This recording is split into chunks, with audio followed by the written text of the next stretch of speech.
good. I gotta wait.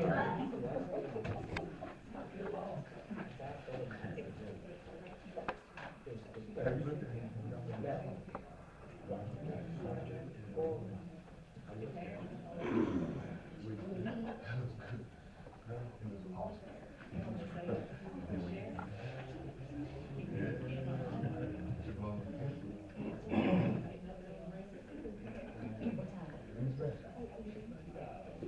Hey, 15, you know, we done by now? All right, I'll be here now. Yeah, okay, you look the same person over there. I was looking for him, I don't see him. All right.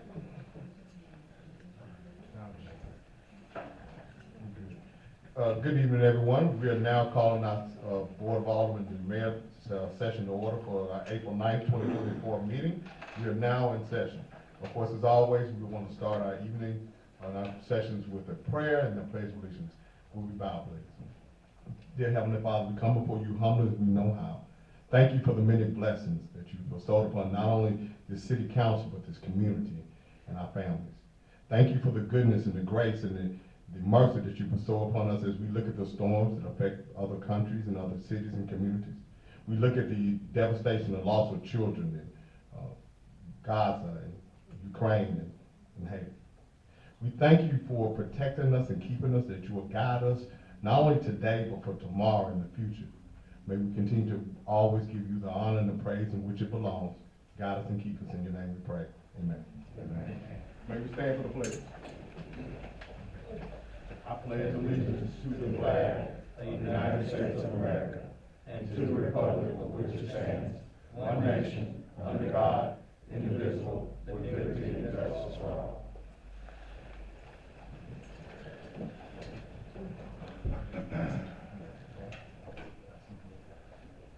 All right, we have a pretty lengthy agenda tonight, filled with 6 ordinances that concern with planning, 3 on the second reading, 3 on the first reading. Before we go any further, I will, as a point of privilege, we do have our city police officers here. We have several officers here with Chief Evans. If y'all all come up to the front so we can see you and introduce yourselves. We have a lot of faces in uniform. Y'all just come on up. We want to know. We want to see you. We want to know who you are. And, let you introduce yourself. Yes, sir. Excuse me, ma'am.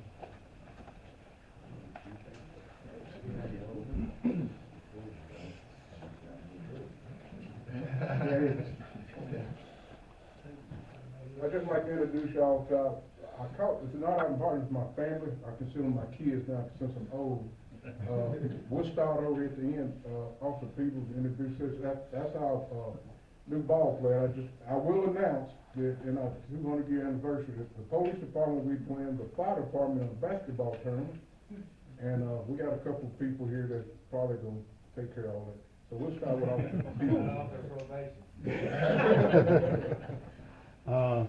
Officer Peebles, born and raised in Chicago, moved to Atlanta to play some basketball, moved to Arizona, got into corrections, and came down here to Brownsville to be a cop. Officer Danielle White, I'm originally from Colorado Springs. I now live in Fayette County. I did corrections 4.5 years, and I found Brownsville hired me, and now I'm a police officer. I'm Samantha Wade. I'm originally from Munford, Tennessee. I moved here about a couple years ago. I've been with Brownsville Police Department for about a year now, and I love what I do. I'm Officer John McVeigh. Spent 23 years at Metro Nashville Police Department, retired up there. Did some flying after the police department. My wife wanted to move back to West Tennessee where she's from, and so I got on, talked to the chiefs, and I like Brownsville Police Department, and decided to join the department. I'm Officer Alexander Torres. I'm from Phoenix, Arizona. There I did some corrections experience. Did a lot of research on Tennessee, landed at West Tennessee, did some more research on Brownsville, and this is where I decided to work, and I'm happy to be here. I'm Tyrese Jones, born and raised in Brownsville. I've been a police officer for almost 9 months. I've been certified for almost 4 months, and I'm glad to be here. Officer Shaquille Smith, born in Jackson, Tennessee, raised in South Haven, Mississippi.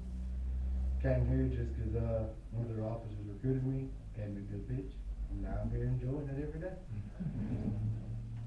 Officer Nathan Byram. I was born and raised in the next county over in Covington. I did 10 years with the Memphis Police Department, 16, going on 17 years in the Tennessee Army National Guard. Switched over to the air side this past year. Had a little bit of a break in service and decided to get back into police work and did not want to go back to Memphis. So found Brownsville, and as much as I found Brownsville, I think they found me a little bit too, and I'm happy to be here. We also have one more, Serena Debo, she's in the academy, so we still have one more. Question, everybody's been to the academy now? Not yet, I go in got two July. going in July, Okay.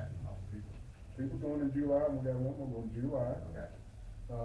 We got two just graduated, two in December graduated, we got two just, Perez and Samantha just graduated from academy. So he graduated in December. Okay. We're good, we got, a helicopter pilot, the helicopter we trying to put in the budget. I'm not familiar with that. Don't worry about it. So we're good, they came already certified, had to go through a research, class, and we're good to go. Okay. We know the goal has always been to have the best trained, best equipped law enforcement agency in West Tennessee. But it's only good if the people wear the uniform, so make us proud. Thank you. Yes, sir.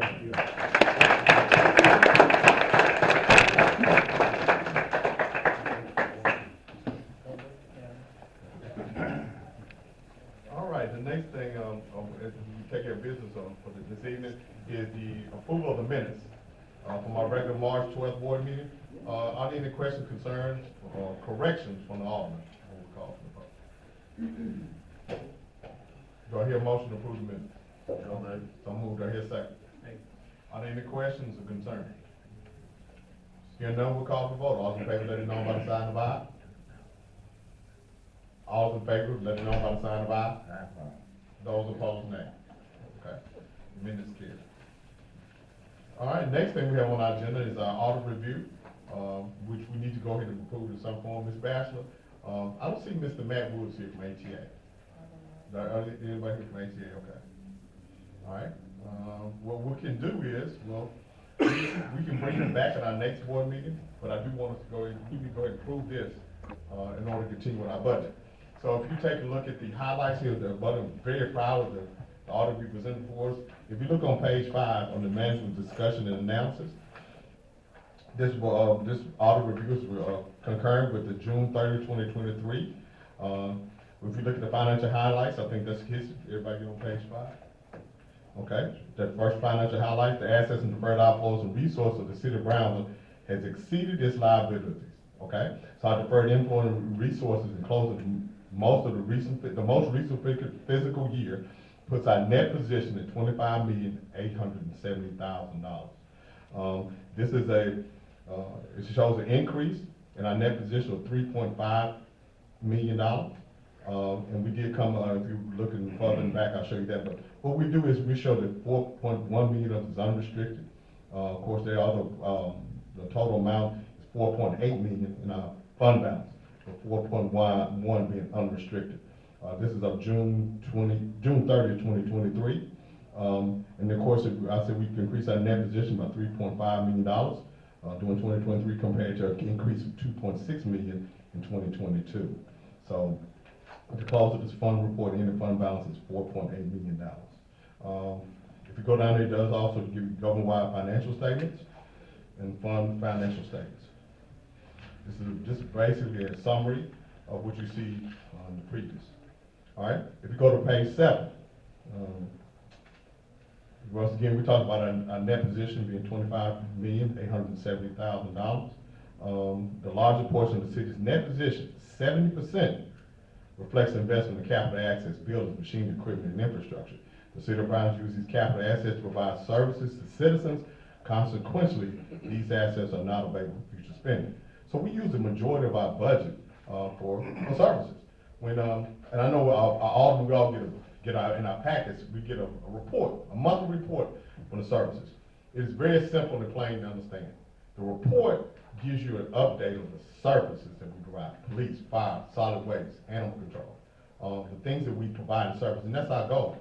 The budget to actual shows you how we fund it. is, Mr. Banks and I were talking earlier, a lot of people miss the mark and understand that there's not a return of net return on your investment in the municipality and public service. It's about the service. It's the quality of service and making sure our employees and making sure the people that represent our family do so with pride. In addition, amount of net position, 13% amounts that are restricted for certain uses, and the balance of the net representing unrestricted positions is 16%. So 16% of our budget is in unrestricted. So when you start thinking about the comparison of other communities, we talked about this before with an accountant, we are way and far above our percentage of our fund balance. We want to keep it that way. We know that we leverage these dollars to use grants in our current budget, which was originally $16 million, $19 million in our amended budget, $4 million in grant funding. So we use our fund balance for things we know we need to do, that were all voted on by the board. And we know that going into last year, we utilized $500,000 to balance our budget. We came in $1.9 million under budget, and have done so since I've been in office. If you look down there, it gives you a cost comparison with government activities. It shows you a comparison between 2022 and 2023 on page 7. At the bottom of page 7, it says expenses and government activities, program revenues exceed revenues by $5.9 million. So we have a net increase of $3.58 million on our net position. The next page, page 8, it shows at the bottom of the county between 2022 and 2023. And then also at the bottom of the page, it tells you where we came out. Revenues exceeded our expenses by $1.9 million in that particular year. Solid waste in the fund balance is $1.5 million, which is a $420,000 increase from the year before, mainly due to our collections. Page 9, community development funds ended balance with $267,000, which is a $1.15 million decrease. When you see the decrease, we'll see about a $3 million shift from our current assets to our capital assets because it's building. As you well know, the city of Brownsville has zero debt. We don't have anybody, no bond issues, no loans, or anything of that nature. So we continue to maintain a strong financial position, and this audit is good. Capital, again, we talk about the capital assets. If you go to the back, like I always do with any audit, you'll see the opinion, the letter, and any corrective actions. There was only one finding in this particular audit. There was a budget amendment that we missed. There was a corrective action, but that's what the audit is for. I tell people, if you manage $19 million, the way we bring in funds and expenditures, that's what the audit is for. So if it was perfect every time, I wouldn't think the auditors were doing their job. So we have one finding that we missed a budget amendment, and we had to correct the actions for that. And that'll be completed by June 30th of this year. There were some previous findings that were, of course, that have been corrected, the status is corrected. You see it on page 80. Unqualified distributions is material weakness. That was on our supplemental pension fund, you know, and all honesty, to break it down, make it simple. So those two previous findings have been corrected. You have just one finding that concerns the budget audit. That's just a high angle view. I looked over it over the weekend. I'm very pleased with where we are, and I try to answer any questions or forward any questions we have from the alderman on to our ATA and to our auditors, so they can come back and answer questions in our next bill meeting. But I did want to seek approval tonight so we can continue with our budget. We have to have the audit approved and accepted and filed in the comptroller's office before we can file our budget. Any discussion or concerns from the alderman? Mr. Mayor, I move to accept the audit, ATA audit for this year. Do I hear a second? Then moved properly second. Are there any questions, concerns? Okay. What we'll do is we'll have Matt come in at our next board meeting, but we want to be well down the road in our budget process. Okay?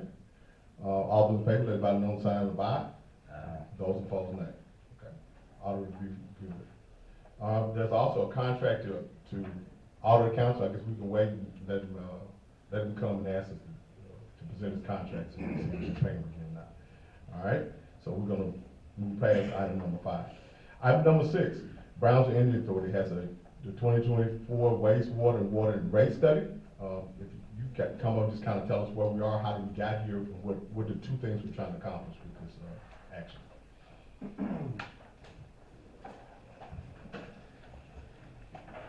should have a letter and a packet of material that was provided.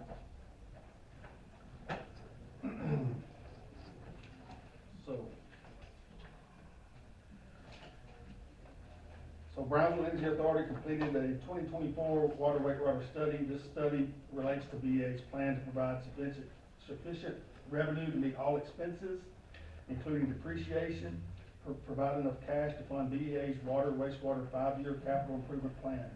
And also this ensures compliance with the Tennessee Comptroller.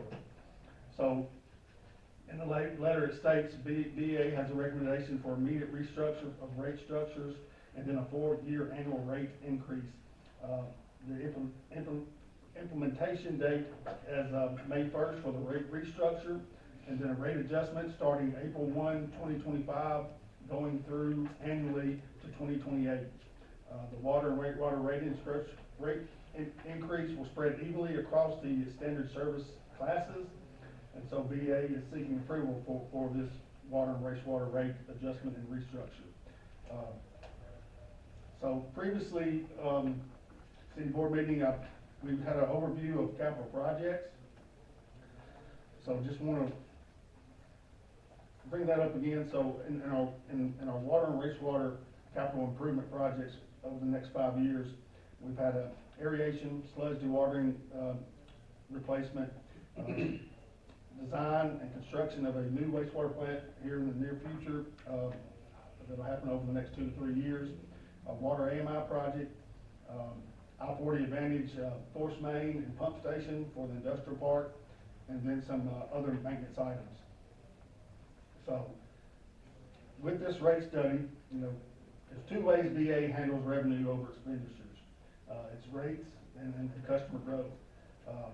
So we knew with things coming up in Brownsville, these capital projects we had, we need to look to our water and wastewater rate structure. So in this rate study, customer data within the rate study showed that there's no significant growth since the announcement of Blue Oval City. It's actually been a decline here in the city of Brownsville. So we'll go through this packet, and it'll give us what our plan is over the next 5 years, and show that if we don't have this rate adjustment or rate improvement, our expenses will exceed our revenue. So we'll go through this packet. So the first page on this executive summary. So purpose, providing sufficient revenue to meet all expenses, including depreciation. Provide enough cash to fund the 5-year capital plan, and then ensure we're in compliance with the Tennessee Comptroller. So with the Tennessee Comptroller, if you're in deficit 2 years consecutive, you're in default. And so the Comptroller has a say for you then. So in the 5-year capital plan, the total project budget is approximately $36 million with all these projects that we have planned over the next 5 years.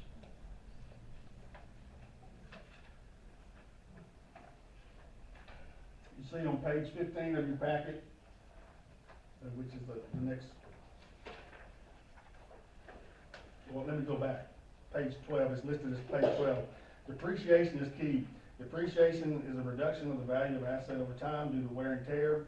Although depreciation is listed as expense, it is not paid out to anyone but remains in BA's cash reserve. So cash flow is prominent to have to cover depreciation. And then depreciation is a Tennessee state law. It has to be utility systems depreciate capital assets. Move on to page 15. This page represents the depreciation as a combined water wastewater of the projects we've listed. And as you see in your packet, starting in 2025, that's where that depreciation increases. And by the time 2028 comes around, you see a large section of orange. That's when we're projected the wastewater treatment plant, the SBR plant on the south side of town will be completed. And that's the majority of the depreciation there in 2028. Well, I just wanna make sure everybody we're on the same page. So when you talk about depreciation, you say that has to be cash on hand? So depreciation it is part of cash flow, so you have to have your cash to cover depreciation. So as a plant or piece of equipment goes over time, you have to have money available to replace that equipment or plant. So that's why you have to have the cash to cover the depreciation. And that was a Bishop question. One of clarity. Well, I think it's a very good question. Yeah. Yeah, because I mean, obviously, we gotta have enough revenue to, at the end of that cycle, you know, Right. to be able to be continue to able operate. To be able to replace it or do any maintenance, Right. that sort, that's correct. And there has been some efforts that have been concertedly made by both Western Tennessee to not have it, to defer depreciation. But the comptroller's office said, we can delay, but you still gotta pay. That's not a good practice in my opinion. No, I just wanna let you know, that there've been a lot of robust conversations from TML, from the mayor's social and everybody, like, you know, how we gonna pay depreciation, you know, and save our ratepayers, when you want this cash on hand for these major infrastructure projects. That's correct. So, yeah, before we got here, we tried, we've been in a lot of conversation with the comptroller's office. And where's Beth? Beth Flanagan, okay. Beth led a coalition of people from the ID board, which is meet with the comptroller's office to have that very conversation with a small group of people about not assessing depreciation on our assets. So, when people all wanna know what Beth is doing, that's something. All right, so that's the point of clarity. Also, when you talk about you changing your net position, we can talk about it later as we talk about some more financial, but understand we have definitely, BA went out, got the state revolving loan fund, right? Some of it's forgivable, some of it's not. We've invested probably $3 million in grants from the city. Yes. So, we've been trying to collectively go across the board to help with funding these projects, Yeah. but the depreciation is a sticking point. Grants, low interest loans is the way we fund our projects. Okay, please continue. All right, the next page, page 28, it shows, the combined water, wastewater, so it's a line graph with shows the cash flow with no rate increases. So the blue that y'all see is represented the total income, the orange, there is expenses, and then the green line that you see that falls off there towards 2027 shows the cash ending, saying June 30th to 2027. So by 2027, the cash we have on hand now is depleted without any rate increases due to the projects we have planned for the community. So we'll move on to page 29. So this represents the change in net position combined with water and wastewater. So you see our change in net position with no rate increase. Even starting in 2025, you see the statutory change in net position, which we can't, you see the word statutory, that's what the comptroller looks at. We can't include the capital contribution, the grants and things. We have to go by our statutory net position. Starting in 2025, our net position goes negative and continues a negative trend till 2028 with no rate increase. All right, and we'll eventually get to what the rate increase will be, but next, I can throw it in there now. The next page, page 34, this is our combined water, wastewater cash flow with the rate increase. So we'll get into what the rate increase, well, initially the restructure and then a rate increase, but the restructure, find my notes. So initially, we need an immediate restructure to help with our fixed cost. You know, the fixed cost is production of water, the operation and maintenance of the miles of water infrastructure. You know, that's not going to go away. So with the information we gathered through this rate study, it shows that most of our customers are minimal bill customers. That's less than 2,000 gallons. So, and customer usage is steadily decreasing. So we had to find a way to cover our fixed cost. And the way we're doing this in this restructure, we're taking away a minimum bill and put in a fixed customer charge. So, a fixed charge will establish, limit the number of usage, tiers as well. So adding customer charge spreads this fixed cost more evenly, so the fixed costs are not based on customer usage consumption. And then, after the restructure will be the percent increase over the next 4 years. And I say the next 4 years, depending on customer growth, and some of these rate adjustments may not have to occur. It's key, customer rates and the customer growth is key. So on the water side, for the first year, April 1st, 2025, will be and don't let the percentage scare you, it's 5% the first year. Well, it's 5% each year, and that amounts to,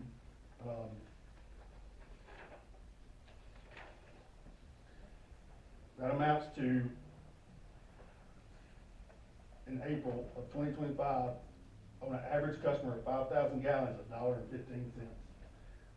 Monthly. $1.15 monthly. Yes. On the wastewater side, the first 2 years, 25 and 26, will be at 15%. That amounts to $4.33. So with those increases, over time, let me get back to my.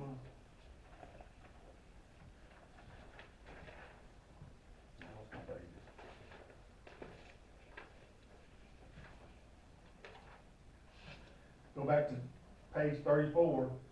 With those increases, the restructure, immediate restructure in 2024, and those increases from 25 to annually over 2028, you see our cash flow stays at a positive level and maintains covering our depreciation.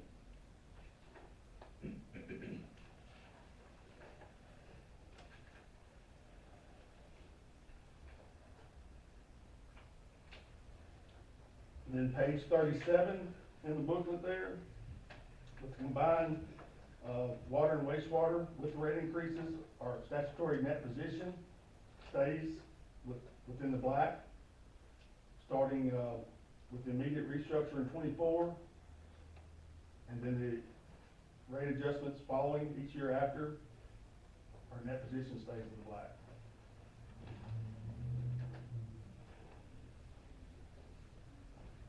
And with these rate increases on page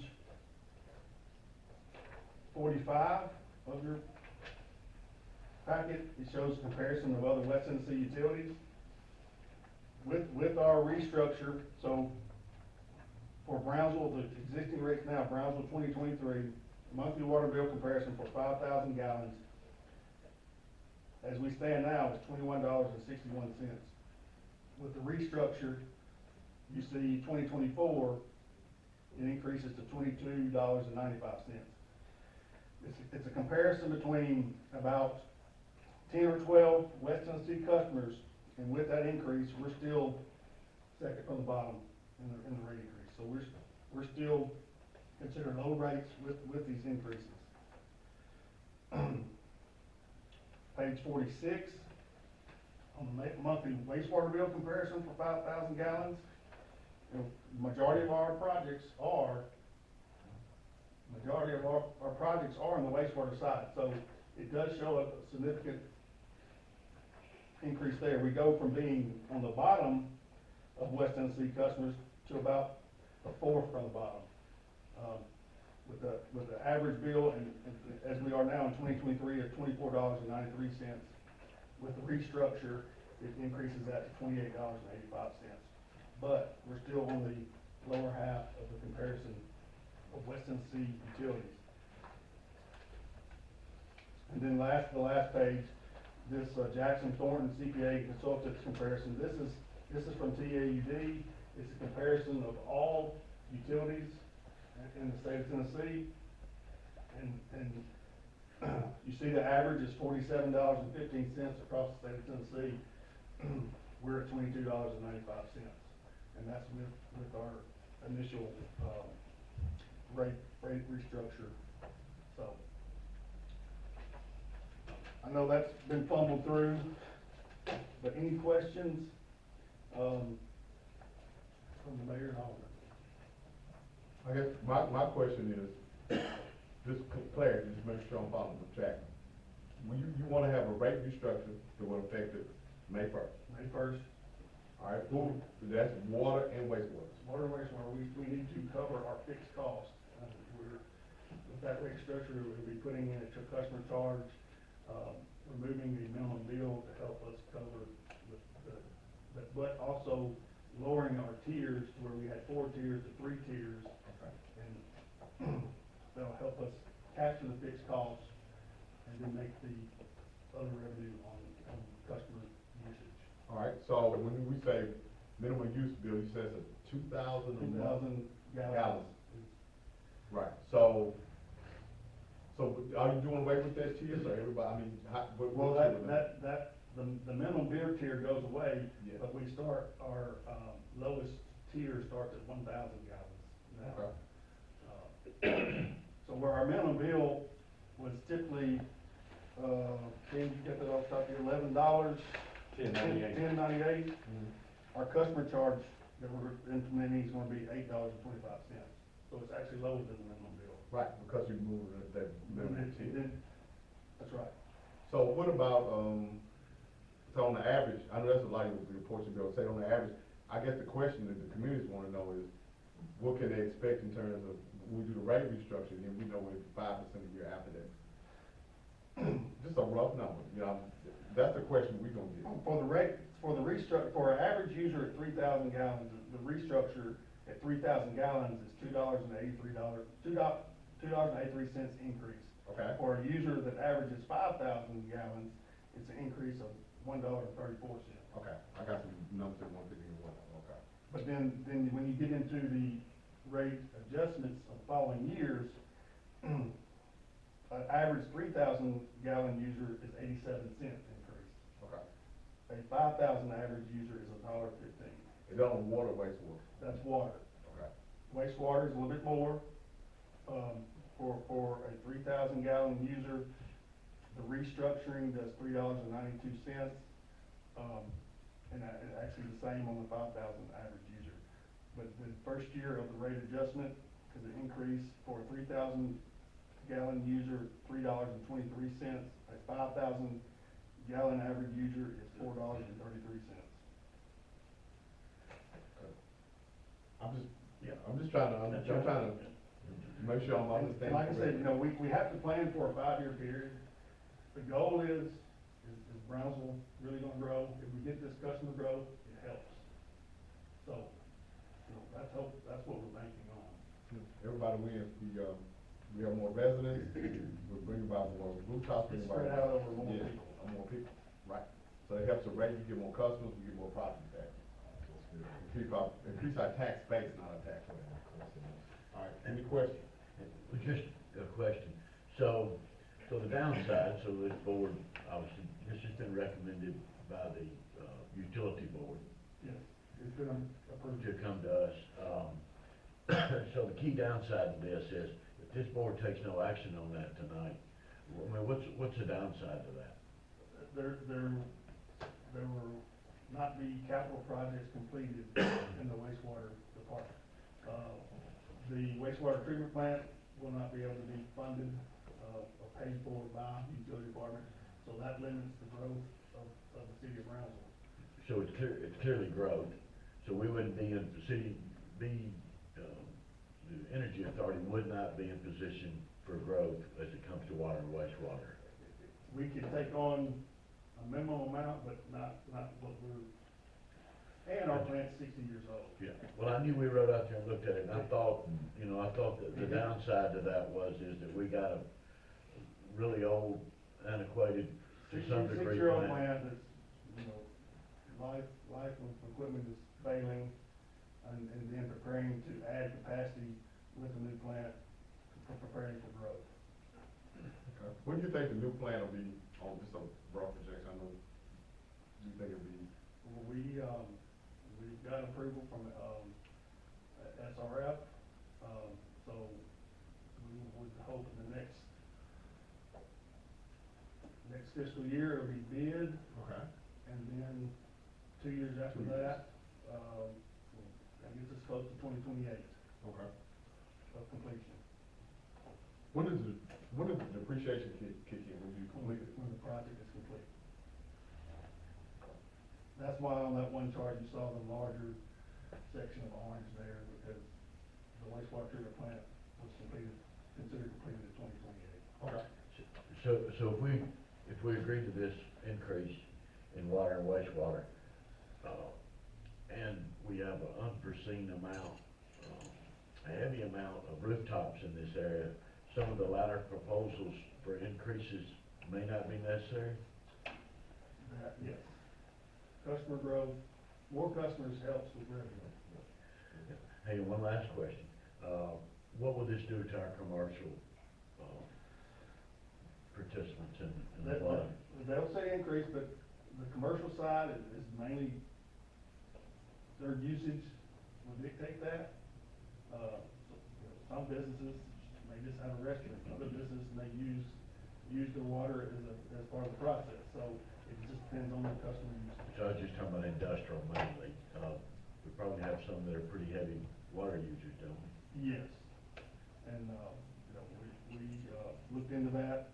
I don't have special numbers for that, but we plan to communicate that with them. And then on that note, just clarify, when we have prospects that wanna come and look at our industrial pilot, that's one of the questions we ask before we approve a pilot. That, if their wastewater, we had a perfect example the other day, it was gonna eat up our capacity. Are the wages good? Are the, capital expenditures good? Or what are they doing with their wastewater and water? You know what I'm saying? So we have a TBA cap on what we can and can't do. So put in a new substation, to give us another 30 megawatts of power. Looking to complete the new wastewater treatment plant in 2028 will facilitate growth. The site development grant we got from ECDs, helping us was gonna put in the pump station, so we can sell the backside of the property, the I-40 Advantage Park, and, we're just all trying to work in sync. So, this is kind of where we are. I know there's been a lot of conversations, and they're overlapping in some places, but, without improvements in our capital, infrastructure for wastewater, that's the one thing that, Brownsville, Tennessee has that the rest of West Tennessee doesn't. Plans and funding, to move forward with growth. Are there any other questions? I think the request tonight you're making is two things, correct? Yes, it'll be a immediate restructure that is implemented May 1st, so a rate restructure, and then a rate adjustment starting April 1, 2025, going annually till 2028. At 5%. Well, it'll be 5% on the water each year. On the wastewater, it's 15% the first 2 years, and then 20% the second 2 years. Are there any other questions? Attorney Banks, should I take these together, or should we separate? Let's separate it. I was thinking the same, that's why I asked. Because we know one takes effect immediately, and we can review, we can say, but, yeah, we wanna do the 5-year wastewater water increase, I guess, of course, maybe we come back in a couple of years and we'll have an increase. All right, if there's no further discussion or questions for Russ and BEA, at this time I'd like to entertain a motion that we approve the rate restructure proposal from Representative Board to be effective May 1st. Do I hear a motion? Motion. I hear a motion. Second. This second. Moved and properly second. Are there any questions, concerns on the rate restructure? All right, hearing none, we'll call for the vote. All those in favor, let it know by the sign of aye. Aye. Those opposed, nay. Next, we have a VA request that we do a rate increase to go into effect in 2025. Is that correct? April 1, 2025. April 1, 2025, over a 5-year period. The breakdown is different for the wastewater and the water. And could you repeat that for one more time? So it's 4-year period, April 1, 2025, 26, 27, 28. 5% each year on the water. First 2 years for wastewater is 15%. The second 2 years is 20%. Okay. All right, so we have a proposal on the table that we have these rate increases over a 4-year period starting April 2025, with the percentages that were just presented for us.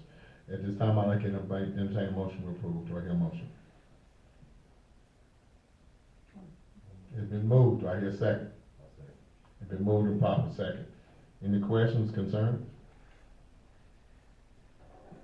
Okay, hearing none, we'll call for the vote. All in favor, let it know by the sign of aye. Those opposed, nay. Okay. Both approved. Thank you.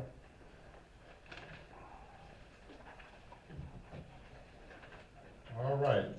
So now that we've taken care of that business, we'll look into our plan orders. Mr. Mayor, you can just get you a bottle of water and come on up here. You look like you might be here for a minute. All right. We have 6 ordinances. 6 ordinances on our agenda tonight. 3 are for second reading, which requires a public hearing for each and individual ordinance. And then, of course, we have 3 ordinances on the first reading. All of them revolve around planning, restructuring our planning. Mr. Mayor has been on the job. I don't know how we made it without, as you can see by the amount of ordinances we have on the books tonight.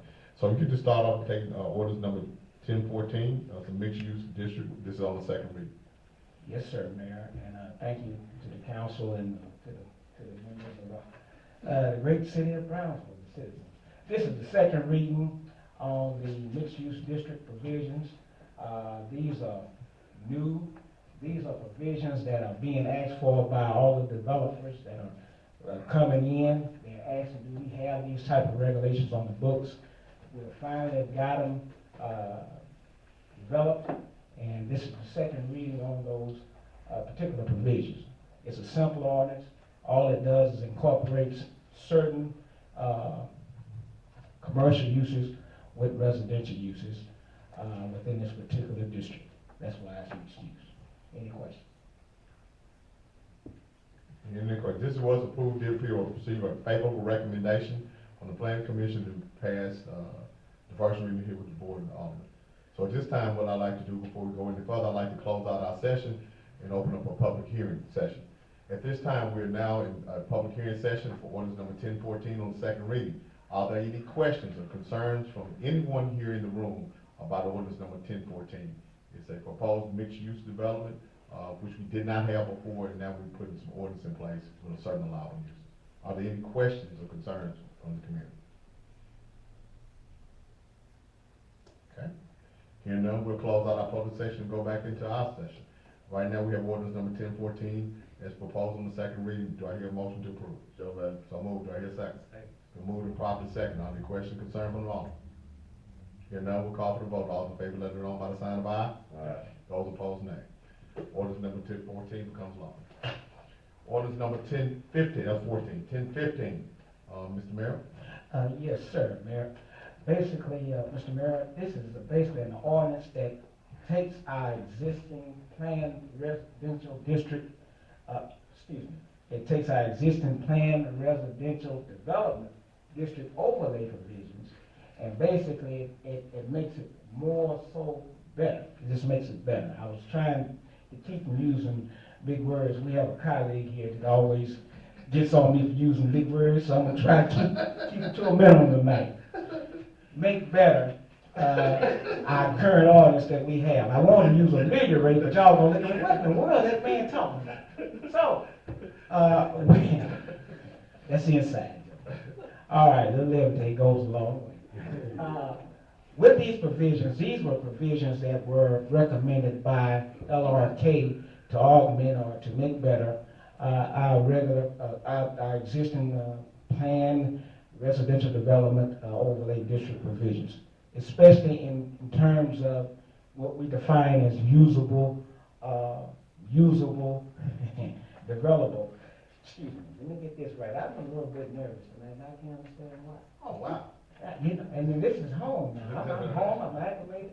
But basically what it does, when it says usable space regarding these developments, basically developers have been using floodplain and areas of that nature, and basically saying this is your open space. No, we want usable open space land where we can put top lots such as recreational, small lots for recreational, activities for our citizens who are gonna be living in these subdivisions, things of that nature, pavilions where they're gonna be possibly barbecuing and having, different events and things of that nature. So it just makes it more better and defines usable space more than what is being used currently as people just saying, well, this is a floodplain, here's your open space. So we're trying to make the citizens, or future citizens of Brownsville, enjoy their subdivisions a bit more. Okay. And plan residential development. Right, so people have been asking for the planned residential development, but the goal is now we have a review committee that's a subcommittee of the planning board. So what happens here is, if somebody comes in and wants to make a planned residential development, meaning they want to change some of that doesn't fit in R1, R2, R1A, etc. So they want to make, so it'll be reviewed on a case-by-case basis, but this gives some guidelines, so people just don't show up with any and everything, because we have a PRD in place. It's supposed to be utilizing the best of the community. If we know, like it has percentages here on page 7. This ordinance, by the way, is 17 pages long. So it's very thorough and addresses a lot. But on some things, you come before the Brownsville Zoning Appeals Board, which will give them an appeal, opportunity to appeal on a case-by-case basis and have the final word. So there are stop gaps put into place, but this is where it starts with ordinance number 1015 while planned residential. Mr. Merrill's put in here percentages of setback, not in the floodplain, but real usable space, because we've seen that trick before, and that's not what we're trying to accomplish here. So I feel comfortable, the planning commission felt comfortable with it, and we felt comfortable with the pass on the first reading. So at this time, I'd like to entertain a motion that we approve ordinance number 1015 on the second. Oh, but before we do that, I want to go into public hearing. I want to close out our session, go into public hearing for ordinance number 1015. Are there any questions or concerns from the community concerning number ordinance 1015, a planned residential development? Any questions or concerns? I will state this for the record, in the public hearing. Basically, all this district is it's a way to allow for developers to increase the densities of their development, based upon their willingness to give up usable open space. So the more open space that they dedicate, the less, the smaller the lots in a particular district can be. Granted that the amount, percentage of landscaping and open space and recreational areas are dedicated. That's it in a nutshell. And I'm gonna shut up on that one. Okay. Any other comments or questions from the community? And now we'll call our public session, go back into our session. At this time, I'd like to entertain a motion to approve ordinance number 1015 on the second reading. Do I hear a motion? Motion, do I hear a second?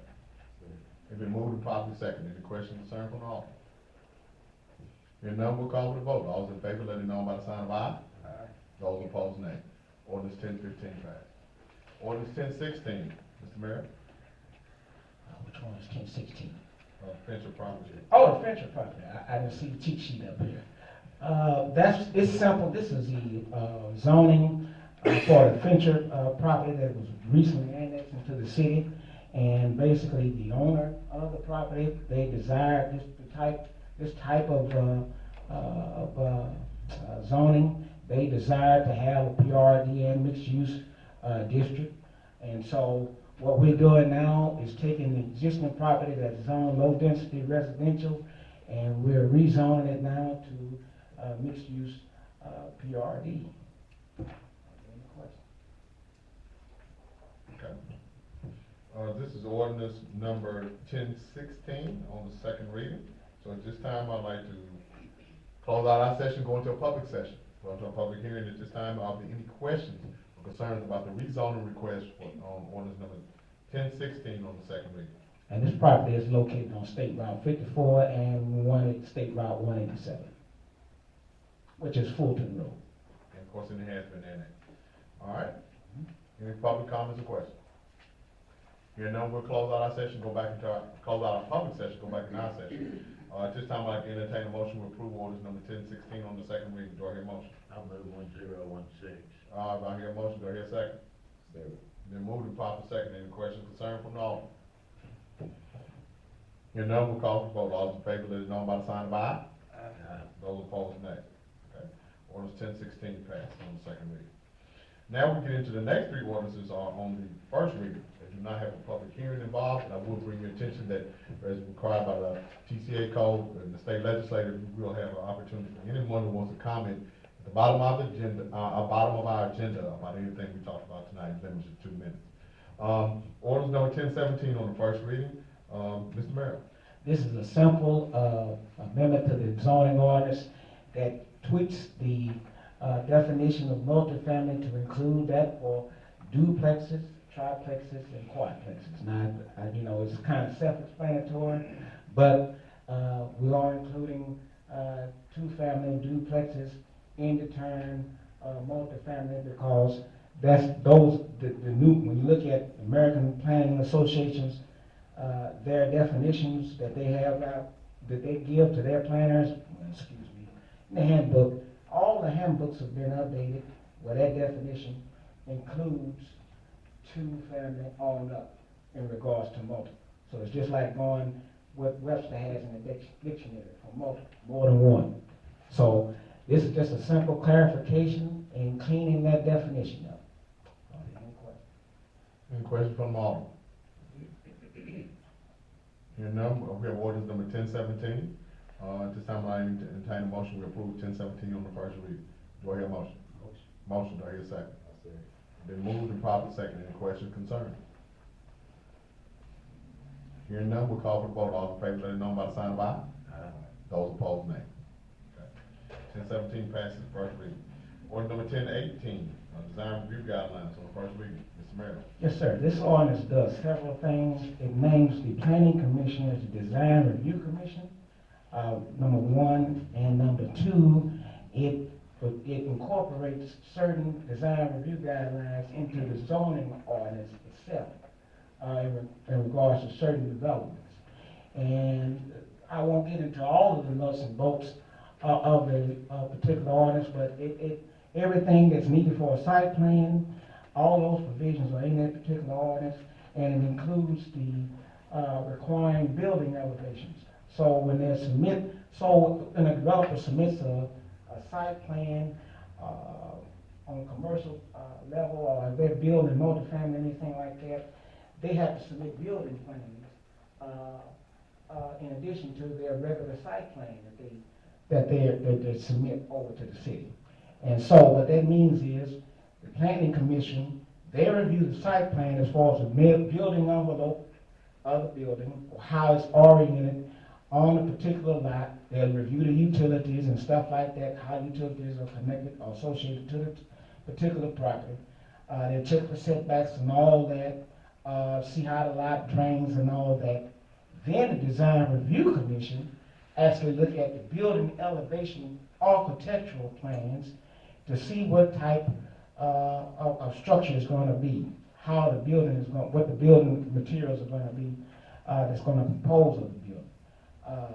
Those specific things. And so in that, we put into writing specific language as a result to the building composition plans, and what we desire as a Design Review Commission, what we desire to see what's in the city, as far as what buildings look like and things of that nature. So the Planning Commission now has a dual role of serving as a Planning Commission as well as Design Review Commission. And this ordinance incorporates some of the provisions that the interim design review guidelines started out, and that's a great set of provisions, and we love them. But we need to incorporate some of that into our zoning ordinance to give it a little bit more teeth. And so we think this is a good start. Okay. This is ordinance number 1018 that did receive a favorable recommendation from the Planning Commission. This is a site review board. What it does is the site review guidelines talks about the intent, the guidelines, the materials are used, the topography, the slope, things are like landscaping, awnings, window openings. All these things will be reviewed, but now with this ordinance, we're giving the site review committee, which is a function of the Planning Commission, to talk about building materials like capstones and cultural stone, kinda getting into the weeds, where we wanna make things look nice in our community. What is the definition of nice? This is gonna be to the discretion of the site review committee. So we have before us ordinance number 1018. Do I hear a motion to approve 1018 on the first reading? Motion, Mr. Alderman on the flag. Do I hear a second? Second. It's been moved and properly second. Are there any questions, concerns? Hey, just one question. Yes, sir. Yes, sir. This statement right here, it says public welfare requiring it. What is that? Just That's just general language we put in the ordinance. general language, you Yes, know, sir, it's just general. all right. I just found that statement. You got it. I understand. So one more question, the vinyl siding that we, so Mr. Ewing, will that take away the vinyl siding for duplexes and triplexes? What it does is that what we're requiring, we have specific regulations there. And it also has a line in there, whatever that's feasible, to the design review commission. But to answer your question, for the most part, that's not the first thing we're gonna see. Right. That's plain as you can make it right there. So those, everything's, facing the public, to the public view should be aesthetic. Okay. Any other questions, concerns from the Alderman on 1018? Hearing none, we'll call for vote. All in favor, let it know by the sign of aye. Aye. Those opposed, nay. Design Review Committee approved on the first reading. 1019, rezone of the TAP property on the first reading. Mr. Mayor? Yes, sir, this is a parcel on, East Jefferson Street. Y'all have the particulars in front of you, I don't have my cheat sheet with me. But this is an ordinance that the property owner, has signed on to. They're asked to get their property zoned from general commercial to, high density residential, which is R3. The predominant zone in the area is R3 at the moment. It's just R3, and so this is a spot zone that was a remnant left over. It adjoins some property on the other street there in the back, and you know, this property is now dormant, and I think this opportunity, we've had calls from a developer or two about the subject property. We just feel like the property is best suited as residential, more so than being a spot zone and commercial right there in the middle of all that residential. Okay. So this is, continues to receive a favorable, review and opinion from the, planning commission, which I truly appreciate their work. This is just a simple rezone that will fit into the existing use around it. At this time, I'd like to entertain a motion to approve ordinance number 1019, the rezoning of the TAP property. First reading. Do I hear a motion? Motion. Do I hear a second? Been moved and properly second. Any questions, concerns? Okay, and then we'll call for a vote. All those in favor, let it know by the sign of aye. Those opposed, nay. Okay. Thank you, Mr. Mayor. Community development report. Ms. Krista Matthews is still out on leave, but we have a lot of activity been going on in the community, and I will try to cover some of those in our mayor's report. At this time, we have our financial management report from Ms. Sherry Knapp. Are there any questions or concerns over the expenditures for the month of March?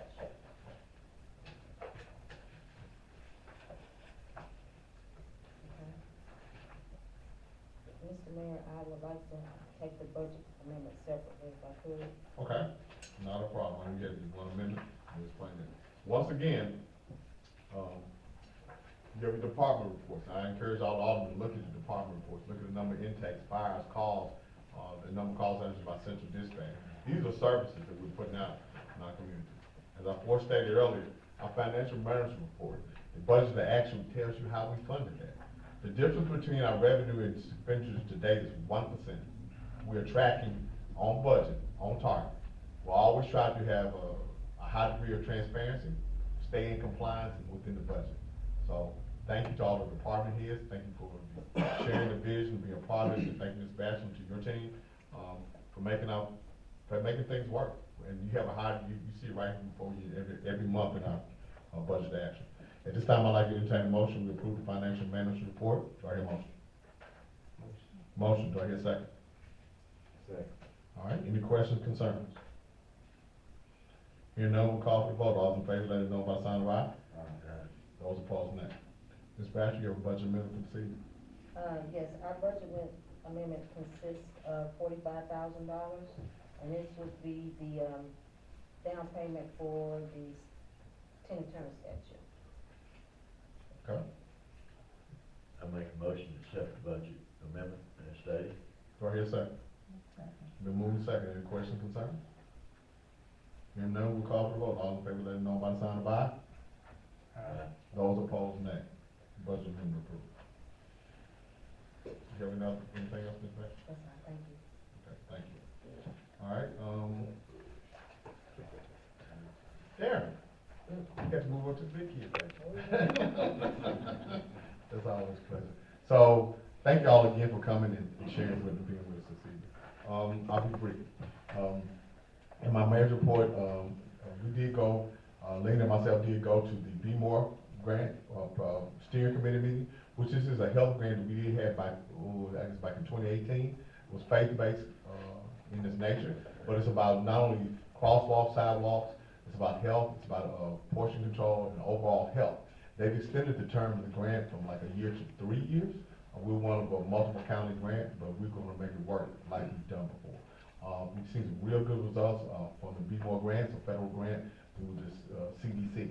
So we'll be working with, partner with UT Extension for that, and I help them move forward with their mission. While we did move forward, we had some good programming. We had a second visit from Dr. Fuller. He brought his daughter. We went to the high school and to the middle school. I let them do their thing. It's a financial literacy awareness. It's talking to them about, he actually gave away stock at these programs developed. He speaks a language that can relate to kids. He's doing it in New York and across the country. We had the portion of through Miss Terry Cologne and her group and her team that she's not on the pictures. I think she's taking the pictures, but they got the kids excited. I was concerned that they weren't buying them, but I see you nodding. Yeah. You were part of that? Okay, good. So he's smiling, so that's good. Also, I had the opportunity to go to Memphis and be a part of the Black Mayors Coalition on Crime. Mayor Paul Young decided, who I worked with before with the Delta Regional Authority, decided that Memphis had the designation to become the largest African American city per capita in the United States. And the crime was the issue. Because somebody asked, well, why do you get the Black Mayors Association? That's because black crime affects the black community disproportionately than does others. So let's go to the root cause analysis. So there were some really good programs. Mayor from Jackson, Mississippi, the mayor from St. Louis. The young man that's standing next, he's the mayor of Earl, Arkansas, 20 years old, the youngest mayor in America. He had a lot of good insight. He's very mature for his age, small community. Picture on the left, you see myself, you see Mayor Lee Harris, the Shelby County mayor, his Morehouse brother, myself, and Mayor Young of the city of Memphis. So they did a really good reception. We had the mayor's community dinner. Well, it was a town hall event. And I feel a lot of questions for the alderman, so I'll be passing those questions on. But I just simply stood in the floor. I fed everybody good first, and then we introduced all the staff and new members to the community, and I just took questions. I just took open questions. Some of them concerned the county, some of them concerned the school board, but we tried to address the issues. I think it's important as we experience all this change that we hear from the people that don't come to the city council, the people that live here, the people that work here, the people that go to church here. They have an opportunity to have their voices heard. So this was an opportunity. I hope we can do it again on a quarterly basis. We'll probably have more presentations. Child Abuse Awareness Month, proclamation for the Carl Perkins Center. You know, we have a fundraiser at the end of the month. I think it's on the 27th. Of course, we have a table along with other things, but there was a big coalition of people that I was able to sign a proclamation, like I do every year, to bring this awareness for doing Child Abuse Month. Thank you to the Carl Perkins Center Network. We had 2 grants awarded this week. You know, during COVID, we got away from the big checks, but we like the little checks too. We take those to the bank. But it's always good to celebrate in a good way. So the Tennessee Museum Association through the state awarded 2 grants one day. There was $62,000 awarded to the Delta Heritage Center. You see Sonia and her team, myself, and Ms. Bachelor, and the museum staff. And then, of course, Carver, Dunbar, for their museum, they got $50,000. These were both City of Brownsville grants, were facilitated and done through the Sonia wrote her grant. Ms. Emma's in the back, she wrote the grant for us for Carver Dunbar Museum. So We're excited, you see myself and the national president, Mr. Pug Fuller, Ms. Jean Carter, Ms. Emma, and Mr. John Ashworth. Just one other board member missing, Ms. Aletha Jones. I'm really excited about what can take place in that museum. Then of course, we had a sexual assault proclamation. I'm reading another proclamation. Ms. Candace Sanders, y'all might remember, she moved from Brown, she's back, and she's heading that program and put together a breakfast for us. We had good participation, good turnout, and the food was awesome. Yeah, it was, so, when you fellowship and you have food, things seem to go better. So, we'll continue to teach. All right? Douglas Scarborough, a friend of mine, Mother Morehouse brother. He's a senior vice president of the Federal Reserve Bank from the Memphis branch. He came in actually, not to do a presentation, he sat down with a small group of us and asked us questions. He's doing an assessment, he's trying to get feedback, creating a dashboard where we have real data. One of the problems, the issues I continue to see is everybody got a different set of numbers. You talk to Richard Smith, they got a set of numbers. You talk to the developers, they got a set of numbers. But we look at some of the Joint ECD board has a set of numbers about projections and costs. What's most important? So we talk to things about transportation, education always comes up, and attainable housing. How do we address those three major issues in our community? Area 1, 2, 3, 4, 5, 6 will take care of itself. So it was always a pleasure to have resources that I've known. I've been on the road for 10 years, making connections with some of my alumni brothers, with cohorts through my master's degree program, through leadership program, and now have an opportunity for us not to have to go to them, but them to come to us. It's just a beginning of everything we want to do from this building. This was one of the most exciting things that could have possibly happened in Brownsville. The Alumni Association, Lowe's Corporation, donated $50,000 to redo the gymnasium floor, and it's beautiful. So in the process, it came back to, let's dedicate the floor to Mr. Albert T. Ellison, and Marv just got up and did a great job having the CEO of Lowe's in our community with the turnout and with the resources, and he is still just a humble, good Haywood County guy. When he finished his speech, he said, I've met a lot of powerful people, very rich people, including 3 city presidents, but Dad, you're still the best guy. And that says it all. And that was great. So we're back to our agenda. At this time, we have the Alderman's report. Alderman Pugh. All right. Alderman Bishop. No report. Alderwoman Flagg. I was working to see, down into it from TVA bill for March 2024 was $1,17,626.16. Again, after going, the average resident electric bill decreased approximately 7.30% due to the TV bill cost adjustment.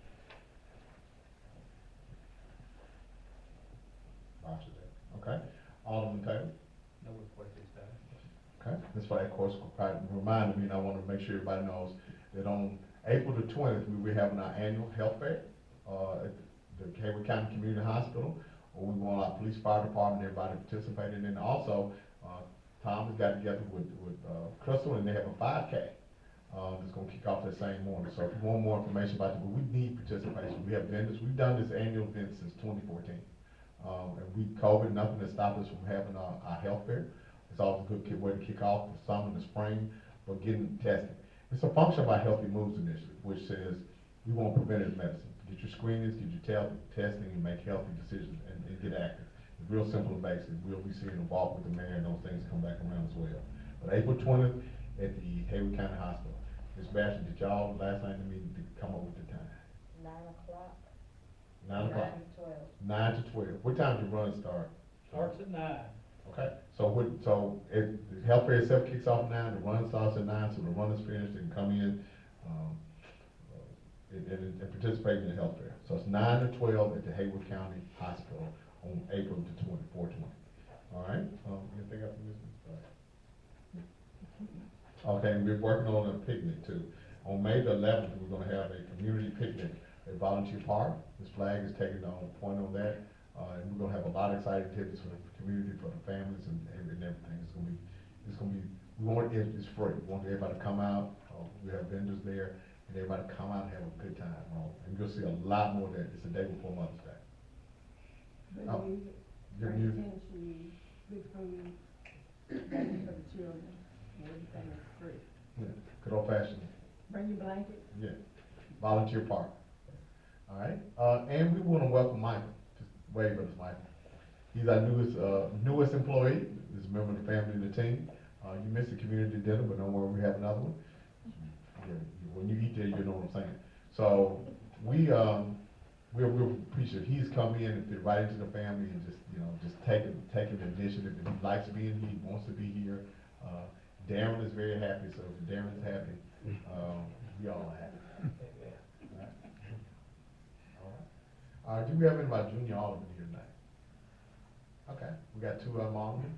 Good to see y'all. We want to keep you engaged, and we're out for spring break. But the decisions we make today will affect you tomorrow, much more than will us. So thank you for participating. Crystal's out, but we're gonna make sure we get you engaged and have some activities. Are there any department head reports, in the leadership team reports? Okay.